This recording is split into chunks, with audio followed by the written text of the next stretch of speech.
Hello everyone and welcome to BHD Studios. Today we will be looking at the three new Fujilux lenses, the f1.4 primes, the 18mm f1.4, 23mm 1.4, and the 33mm 1.4 RLMWR. And here are two older Fujilux lenses, the 16-1.4 and the 56-1.2, and we don't have the 35-1.4, but there's 6 of them, but we have 5 here. So which one of these three are best for you? And should you be considering any of these older ones, or should you be looking at these brand new ones? We shall talk about that. Let's start the video now. Before we begin, I'd like to thank KEH Camera for sponsoring this video. KEH is the original reseller of professional, collectible, and everyday gear for camera lovers everywhere since 1979. And since we're talking about gear, I thought this would be a perfect collaboration because they purchase gear directly from photographers like us. We are camera nerds, and so are they. They renew and they resell at fair prices, and they truly become part of an endless cycle of creativity, community, and opportunity. So thanks again, KEH, and let's start the video now. So it took me a while to get all three of the new Fujilux lenses. The 18 came out first, and then these two were recently announced at the Fuji X Summit Prime. And the 33 is, I think it's out now or taking pre-orders. The 23 is a little bit delayed. We don't know the exact timing of it, but it is coming. So let us be patient because all three of these lenses are awesome. Now, we're not going to talk so much about focal length. If you love the 18, 23, 33, I'm not going to try to convince you otherwise, but if you are in the market of these focal lengths and you are considering these f1.4 lenses, I have heard some complaints from people saying, well, you know, this is an APS-C, these lenses are getting as big as full frame lenses, but you know, these are f1.4 lenses, and forget about talking about shallow depth of field equivalent, because that's not necessarily why you get the f1.4. You get great low light, and you know, Fujifilm does have their Fuji Crons or the f2 lenses, and so you can see here that this is a 35 f2, 33 1.4, and so Fujifilm is still committed to these compact, lightweight prime lenses. But you know, now they got options. There is a 23 f2, there is a 18 f2, which is still the older design. I'm not a big fan of that lens, and we have the 35 f2, and we still have the original 35 1.4, and so there is options. There is a 50mm f2 as well, and 16mm f2.8. So there are smaller versions of these, but these are people who are looking for high spec, high quality, high resolution, and as Fujifilm will call it, more sharpness, especially with these three lenses. So let's go over these three new ones. All three of them have 15 elements in them. The group design is a little bit different between the 18 and the 23 and the 33. These two are a lot more alike. They share the same filter thread of 58 millimeters. You can see that there, 58, and we have 58 here. So if you have filters, NDs, polarizers, these two lenses can share the same filters. I do wish if Fujifilm could have made all three of these the same. This is a little bit bigger at 62 millimeters, which is, I think, the same as the older 16. No, the older 16 is 67, and the older 56, I think, there you go. The 56 1.2 is also 62. So these two, at least for now, share the same filter thread, but these two here are like twin brothers almost. So in terms of design, so all three of these new Fujiluxes are 15 elements. The 18 is in 9 groups with 3 aspherical and 1 ED glass element.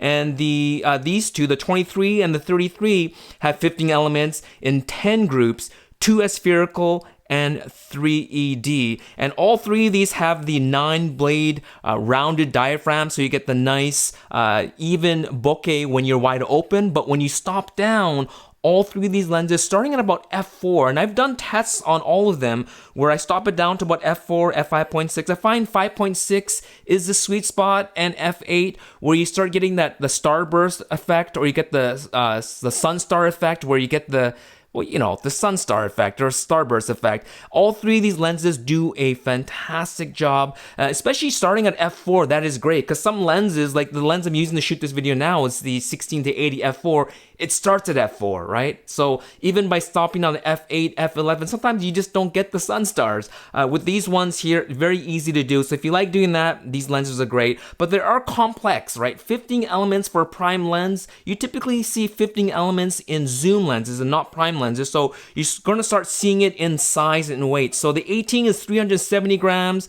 The 23 is 375 grams, so slightly heavier. I actually thought that the 18 was heavier, but I think it's because the diameter is bigger, it feels like it's heavier, but technically it's not. And then the 33 is the lightest at 360 grams. So it's not light, but of these three, it is the lightest. Now these two, as I mentioned before, are so similar that they even share the same, the LH XF23-2 lens hood. It's about $70 US, the metal lens hood, and it does, I think it does come with a little rubber cap or cover for that, so you can put a lens cap on there. The XF18 also has a metal lens hood. It's called the LH XF18, also about $70 US. And so these are premium lenses and they definitely feel like it. You can feel inside. One of the questions I had was people were asking, with the lenses off, can you feel elements moving? And yes, you can. It's most prominent actually in the 18. You could probably even hear it. You hear that? And what it is there's basically three groups of elements, right? You got the, I think the front, at least with the, with these two here, the design is 6 elements in the first group, 6 elements in the middle group, 3 elements in the third group or the rear group. It's the middle elements that are with the linear motor, there's a floating mechanism for autofocus. And so when the lens is not attached and it's turned off, you get that sound. But as soon as you put a lens on here, so let's do that. So we have this on the, which one is this here? This is the older X-T20. You can't tell until you read the bottom here, but see, now that the lens is on, sound's gone. Turn it off. See that?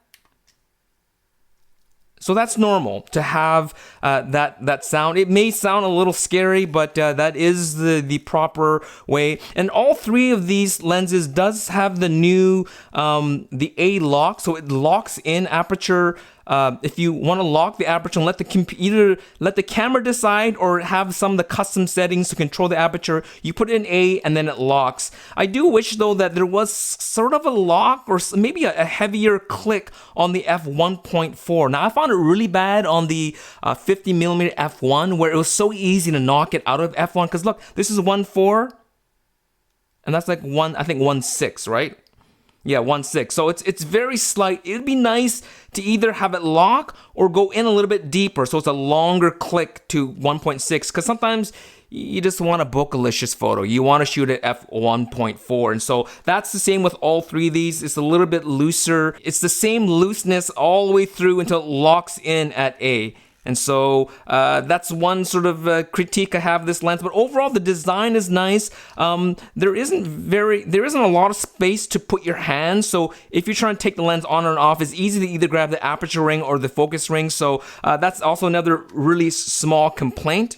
Now this lens here is already in production. This is a production copy, as well as the 3314. It is production ready, but the 2314, we were told from Fujifilm that this is not a final production copy. So some of the lens coatings aren't finalized. So we were told basically, not that we couldn't share the photos, but they're not going to be the final look of the images, so we shouldn't be testing it. So I didn't take a lot of photos, but I did take photos to look at the characteristics of this lens. And so I will wait for a proper production copy where I can do a proper full review, but I can tell you that characteristically, it's very similar to these lenses. It has the closest focusing distance. It has a 19 centimeter minimum focus. This 18 has a 20 centimeter close focus, which you might think, oh, there's only a 1 centimeter difference. But of course, the field of view is narrower on this. So you do get a 0.2 times magnification versus a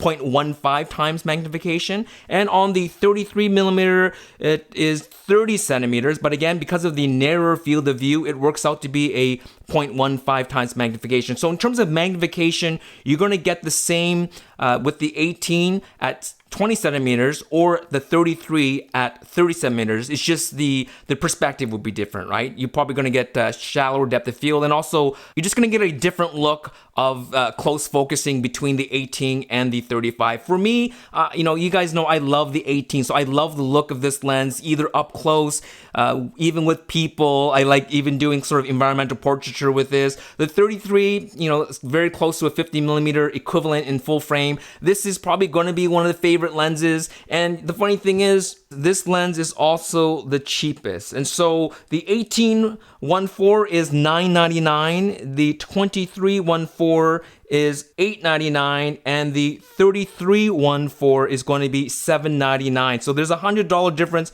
between these three lenses, and some might wonder, well, why is there such a price difference? I think a lot of it has to do with just scale. They're going to sell way more of the 33, so they can make more of the 33, so they can drop the price of the 33.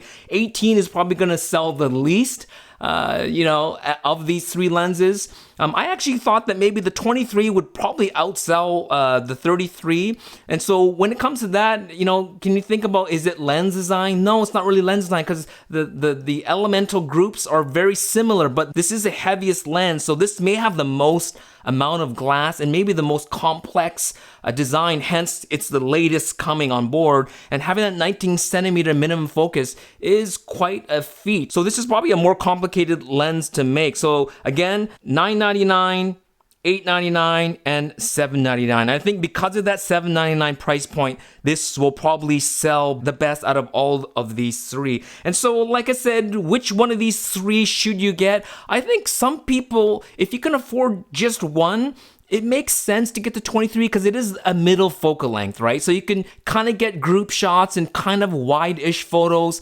but at the same time, you get a little bit more pull than this lens here, right? And so I think for a lot of people, if they could only afford one, the 23 makes sense. But if you can afford two, I think it makes sense to get the 18 and the 35, because with the 18 and 23, I think you might shoot similarly. These two are also the most expensive of these, so it might make sense for a lot of people to get the 23 and 33. So again, 35 and a 50mm equivalent is because they share the same lens hood. They also share the same filter threads. If you have 58mm filters, you can invest in nice filters and you can share between these two lenses.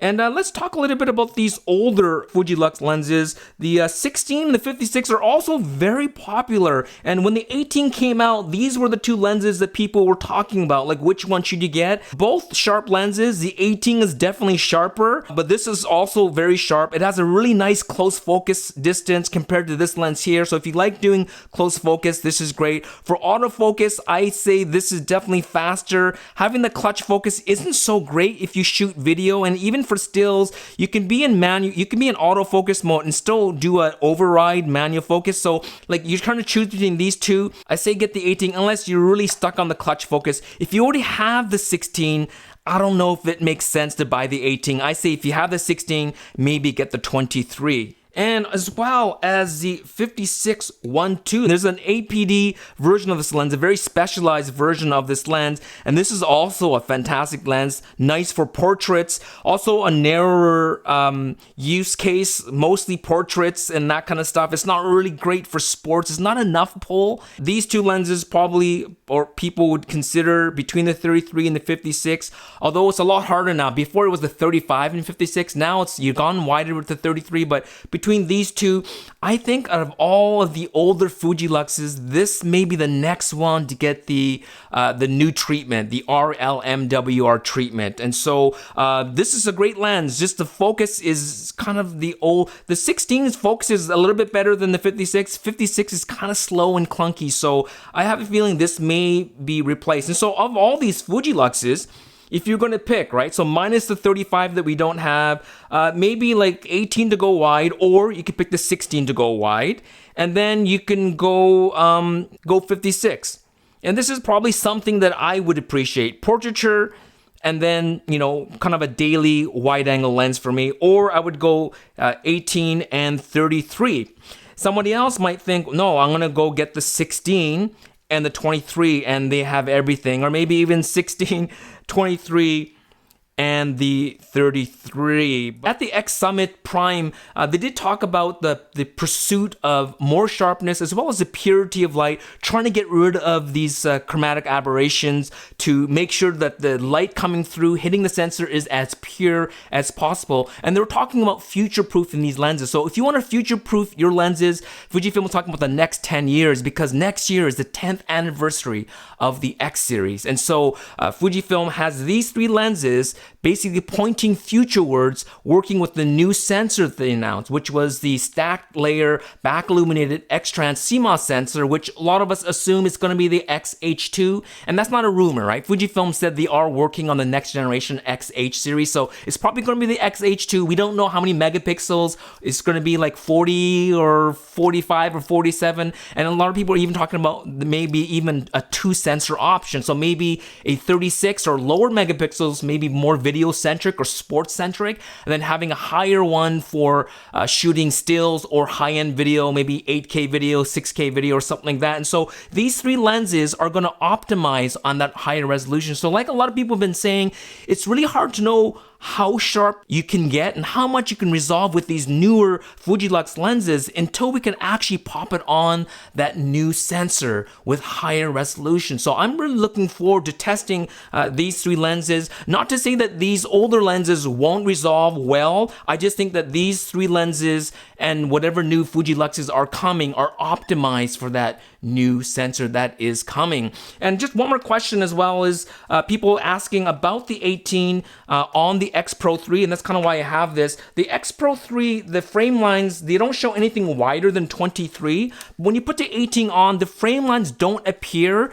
but you pretty much what you see through the viewfinder with glasses, because I wear glasses, you can see to the edge of the frame. The only issue is when you get closer and you get parallax error, then you're going to get way more errors because there's no frame lines. But anything further out than, let's say, 6 feet, and you're using the 18, and you want to use the optical viewfinder, you definitely can. And now that I'm holding it, I guess people are like, what's with all this stuff? So this is a Vivant strap, and this is a square hood brass thumb rest, and this is a retro photo York thin brass soft shutter release. And so people always ask, like, hey, what is that? So I thought I would just mention that. So let's just put this all back down.